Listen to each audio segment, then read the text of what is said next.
pourrait imaginer qu'il y avait ici des marécages, c'était au XVIIe siècle. Bonjour à tous, les Champs-Élysées sont aujourd'hui considérés comme la plus belle avenue du monde. Enfin, ce sont les Parisiens qui disent ça, en tout cas l'emblème de la capitale. Savez-vous que cette mythique avenue tient son nom du lieu où séjournaient les âmes vertueuses dans la mythologie grecque, en opposition justement à la partie basse où étaient signalées autrefois des femmes de mauvaise vie. Son visage a bien changé, 350 000 personnes s'y promènent chaque jour. On comprend mieux pourquoi les marques se battent pour décrocher un emplacement à des prix pourtant prohibitifs. Eh oui, c'est la 3e avenue la plus chère du monde en matière d'immobilier commercial.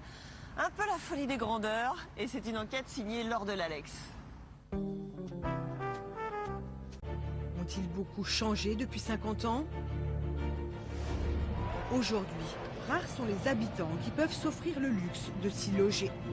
Au total, seuls 82 électeurs y ont officiellement leur adresse et nous irons à la rencontre de ces résidents qui subsistent encore. Ah bonjour, entrez chez moi. Chaque maison de domiciliation, il a environ 1000-1500 clients qui sont domiciliés, seulement ils ont leur boîte postale ici. Les Champs-Élysées sont surtout ce patchwork de population et d'univers qui se croisent. Ici, le temps semble s'être arrêté. Pratiquement rien n'a changé depuis 1909, lorsque l'hôtel est racheté par le Travelers Club, un cercle privé de 750 gentlemen. 100 ans après, ils se retrouvent toujours ici pour déjeuner, organiser des soirées privées, jouer ou même dormir. Depuis 2011, le travail de la police sur les Champs-Élysées a été révolutionné par la mise en place d'un vaste réseau de vidéoprotection. Plus d'une vingtaine de caméras scrutent désormais l'avenue la plus peuplée de Paris, avec un contrôle direct depuis le commissariat du quartier. Voilà. Donc ça couvre absolument tous les champs. C'est-à-dire que vous pouvez suivre une personne de la Concorde jusqu'à l'Arc de Triomphe, vous pouvez la suivre de A à Z, en permanence en changeant de caméra, en passant de l'une à l'autre. Par exemple, si vous prenez une qui est bien, là, qui est située tout en haut de l'Arc de Triomphe, celle-ci, vous allez voir que c'est quand même assez performant au niveau du zoom. Vous voyez, là je me retrouve à l'obélisque. La précision des caméras est stupéfiante et permet de dévisager n'importe quel individu. Alors si on repère celui qui vend de façon agressive les bracelets. C'est en fait surtout la nuit que les actes de violence peuvent apparaître. Ils se concentrent alors sur quelques rues malfamées du quartier. La rue de Pontier, c'est une rue qui est parallèle aux Champs-Élysées, où il y a plusieurs boîtes de nuit. Et ça ramène une certaine... Ce sont ceux qui dirigent, on va dire moi pour ma part, c'était celui qui dirigeait le point de deal population. C'est la foule des grands jours sur les Champs-Élysées. Celle du plus grand événement de l'avenue, le défilé du 14 juillet.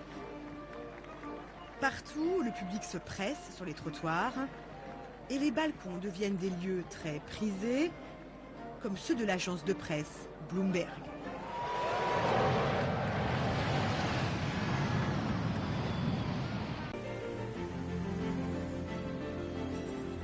Élie de Robien est l'un des agents immobiliers spécialisés des Champs-Élysées. Il constate qu'il n'y a pratiquement plus ici de transactions entre particuliers. La période où vraiment les Champs-Élysées étaient habités, c'est avant la guerre 14. Les ventes sont vraiment rares, les dernières remontent à déjà plusieurs années. Aujourd'hui sur l'avenue, il n'y a en fait seulement que 82 habitants officiels recensés et 82 électeurs inscrits en mairie. Parmi ce cercle très restreint, presque invisible, nous avons retrouvé l'un d'eux. Il habite au fond d'une galerie commerçante, dans un entresol. Ah bonjour, entrez chez moi. Voilà, c'est chez moi, je vous présente... David Abbassis est un intellectuel iranien. Il habite ici avec sa famille depuis 26 ans. Et venez, c'est par là mon bureau. Écrivain et journaliste, il diffuse des émissions et des chroniques dans le monde entier, depuis ce petit studio. Ici, on va être capté pour YouTube. Ici, pour l'Internet, persiancnn.tv.net.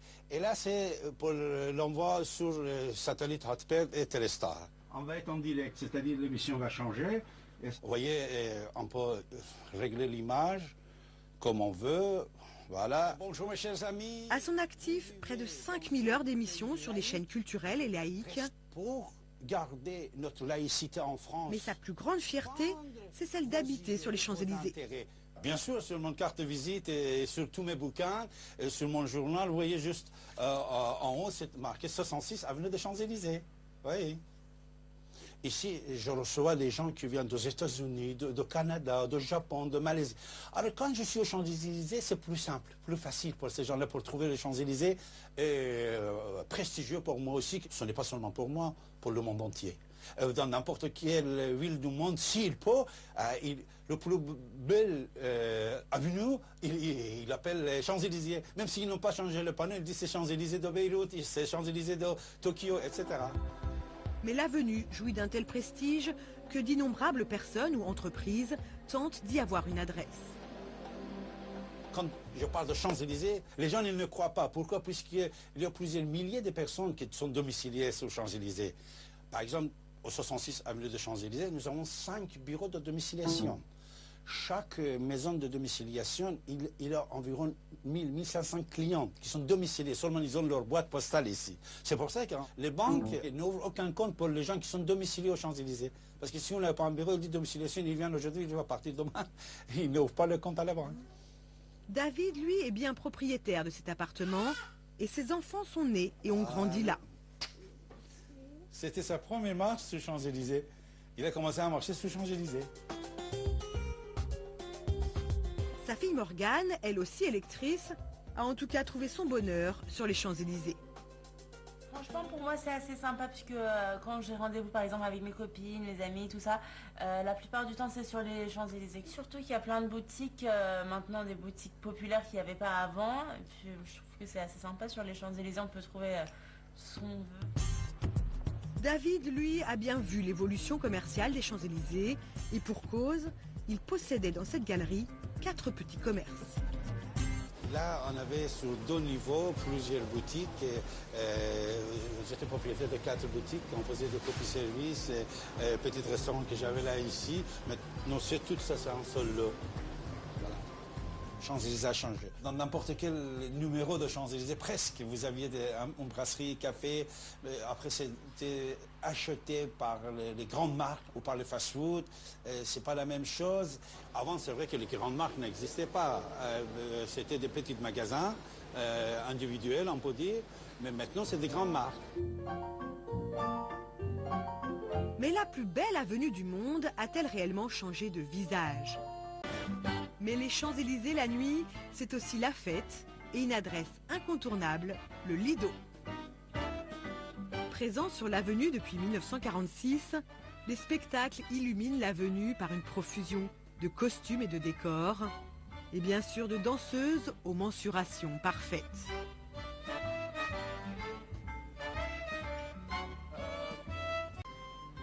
Là, vous avez Miss Bluebell avec des danseuses. Et le nom de Miss Bluebell, c'est parce que quand elle était jeune, petite, elle avait les yeux couleur jacinthe, donc d'où est resté le nom de Miss Bluebell. C'est elle qui a lancé cette troupe de danseuses nues. Elle parlait avec cet accent irlandais. Alicia et ses camarades seront sur scène dans moins d'1 heure. Je suis mexicana, et tout le monde connaît les Champs-Élysées. Tout le monde, Campos Elíseos en espagnol.